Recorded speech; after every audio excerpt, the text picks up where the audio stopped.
Next, we have a very nice title that I think summarises a lot of what we're talking today, Privacy at Stake, or Privacy at Stake, with Adrienne Youngman, the CEO of Partisia Blockchain Foundation. So I'll hand over. I don't know. Yeah, it's on a buy one, get one free deal. Hi, everyone. Thank you for joining us today. My name is Adrienne. I'm the CEO at Partisia Blockchain. We are doing for data what Bitcoin did for money. What do I mean by that? Well, before Bitcoin and the emergence of everything else that came afterwards, you either had to trust your financial assets to banks and institutions or hide your cash under your mattress. Before Partisia and other privacy-preserving technologies, you have had to give your data to everybody you want to interact with, or, as my friends used to accuse me, go back to the Stone Age and stop interacting online. With Partisia, you're able to self-custody data. So as a user, it effectively never leaves your device or domain in a readable format, and yet you can have rich interactions with it. We do that through a technology called multi-party computation, or MPC. And in effect, what that means is that your data is encrypted.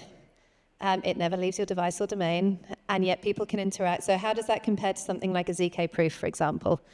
So in ZK proofs, you have two entities, a verifier and approver, and you can run a simple query that will give you a binary response, a yes or a no, a true or a false, a 1 or a 0.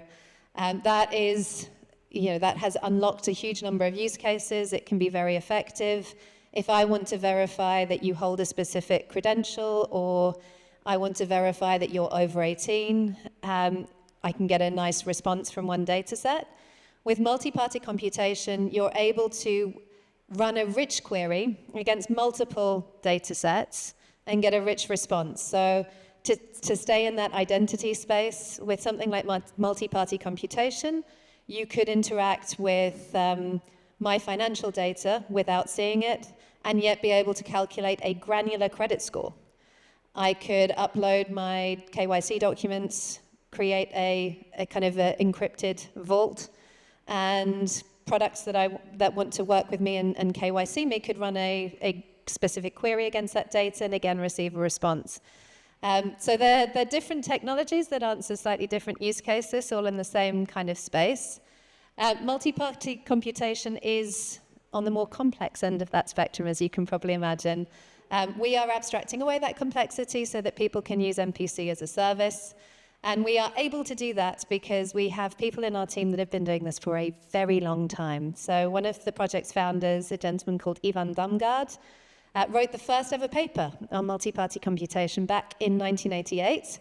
He also co-invented the Merkle-Damgard hash function, which has been seminal to the emergence of cryptography and Bitcoin and apparently the internet.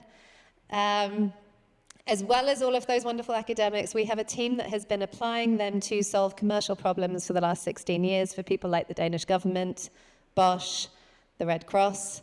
And that has given us a lot of knowledge, not only on the theoretical side, but on the practical applications, which has gone into a public blockchain that I should mention is a layer 1. It is very fast, so we have sub-second finality. It's also, and the devs will maybe roll their eyes, theoretically infinitely scalable. So we operate on a true sharding basis, which gives us the ability to scale. And yeah, that is important because we're trying to create technology that enables builders to solve massive real-world problems. So at that intersect of real-world and blockchain, where compliance may be an issue, where you might need to be able to verify certain things in order to interact with regulated products, where you might need to meet things like anti-money laundering legislation or know your customer legislation. That feeds into rich identity solutions. We're finding customers coming to us with emerging data economies where they're trying to move from single purchase into customer lifetime value.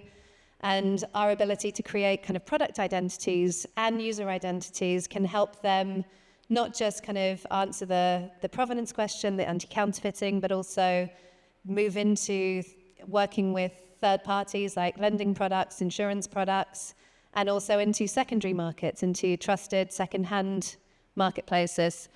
As we go into real-world assets, there's a kind of a gap between what we have in DeFi and Web 2 banking solutions. There's a group calling it now OpenFi, this idea of hitting feature parity with Web 2 banks, but on crypto rails. And there is a need for more sophisticated solutions than the current transparency sledgehammer. And then obviously things like the data breach at 23andMe, which has brought the company into bankruptcy and left DNA records on the dark web, is really highlighting the importance, particularly not just when it comes to financial data, but also when it comes to health data. And as we all merrily fill in our longevity apps and track our sleep and heart rate and cycles and everything else on various wearables, this is something that's going to be increasingly important. And at this point, I would like to hand over to my colleague, Mark. Thank you. I'm just a product guy. But let's maybe try to dive a bit down to it. So you see the statement here, and these could, be built on any chain. So the idea was really taking the perspective of saying multi-party computation should be something that is available, easy to do, and really a blockchain behind it is also a way of scaling it up to a setting where you can actually do these real-life computations. So a bit of a story-driven approach to this, even saying the reason why there was actually a blockchain, first of all, is saying, well, I'm calculating on 6 million people's health data. I need scalability. I need transparency in the aspect of why we're doing it and how it has been done. So here you can kind of see the MPC as a service. I'm pointing down on the table. You can press the button, this. And what we're really saying here is, for how it's built is, yes, we are layer one. We can do it at a layer one.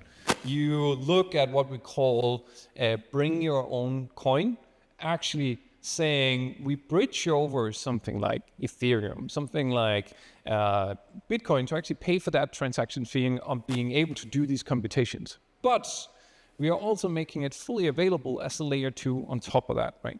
Making it easy for anyone looking at saying, well, I actually need to do part of these privacy computations on data, financial systems, identity, something of that sort through a number of chains, right? So here you're not just saying any blockchain, we're potentially even seeing multiple blockchains doing a strict computations inside an MPC environment, providing a single result that is what is called privacy preserved as an output, right? Please go ahead. So just a bit of information about how a blockchain is running already. You have a bit of the supply and also how the staking has been going. And I think what we really see here is also that it's important for many of the things that blockchain potentially could solve in a large aspect is having that transparency layer and privacy layer on top of it, right? So actually having a token, we have a token that runs, but we're also looking at it from perspective of it should be easily available to do these computations by having this bring your own coin. So, story again, always story. But as you can see, back in 2022, and actually even before that, if it's really for real, the private chain already kind of existed back in 2010 as part of our white paper, part of that computation. And that enablement also gave us the capability of understanding how can we best possible make this available with that decentralization we would like to have as part of privacy. So we've been running, well, as you can see, full mainnet live in June 2024. And that also came out of the perspective of part of the customer as a private Partisia institution was saying, well, we are very much interested in doing part of our computation in a private setting. Imagine the case of I want to represent behavior of an environment of people owning a car, but I want to represent the car as a public mean of a digital token, as an NFT, for instance. And I want to add value to that token based on that behavior that is used on driving that specific car, right? And here you get into this public-private offering where you get large institutions actually working with it. On the middle ground, coming into this now, it's saying, well, if we then look into the perspective where we're going, we see cases like Japan now saying, well, we're actually in an environment where I need to prove identity of myself in a setting where I need to consider that I'm maybe, let's call it, in a distrusted environment. My identity needs to be provable that I am me. I have information about me and data about me that I'm presenting in a controlled fashion where I'm in control, as Adrienne was saying, of my specific information, right? And using that into also representing something like a real-world asset, like a station, even a car, something else in between, and combining those two for creating real provability on chain, right? Taking that into that perspective. But I think where this gets really, really interesting and where we see a lot of work going into this is large institutional players that want to have blockchain as part of those natural offerings, right? Whether it's gaming, whether it's TradeFi, OpenFi, whether it's classical banking even, looking into AML structures, you need that bridging going in. And here we're providing that hybrid, that potential measurement of having multiple chains, single chain, identity, and real privacy and transparency on top of that, right?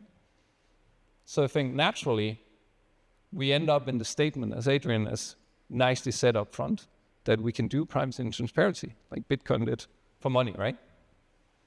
Thank you.